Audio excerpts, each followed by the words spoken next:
دوستو دیکھیں کہ خدا ہم سے یرمیہ 31:16 میں کیا کہتا ہے، اور آج میرے بھائیو یہ پیغام یہاں پاک شراکت کی عبادت سے پہلے آتا ہے۔ اس ہفتے کے آخر میں آپ کو بتانا چاہتا ہوں کہ ہماری ہر عبادت کا حصہ بنے۔ خداوند یہ فرماتا ہے کہ اپنی آزادی کی آواز کو روک اور اپنی آنکھوں کو آنسوؤں سے باز رکھ، کیونکہ تیری محنت کے لیے اجر ہے۔ خداوند فرماتا ہے اور وہ دشمن کے ملک سے واپس آئیں گے۔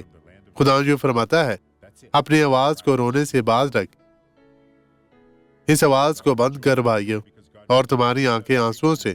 آپ کو اس پر رونا نہیں چاہیے، کیونکہ تیرے کام کا صلہ ملے گا۔ خداوند فرماتا ہے آئیں اب دعا کرے۔ باپ، مسیح یسوع ناصری کے نام میں ان تمام لوگوں کے لیے دعا گو ہوں، اور میں ہر طرح کی بدی، کمزوری، بیماری، مشکل پریشانی سے انہیں بچاتا ہوں، اور تیری قوت کا استعمال کرتے ہوئے بدی کو کہتا ہوں یسوع کے نام میں چلی جا۔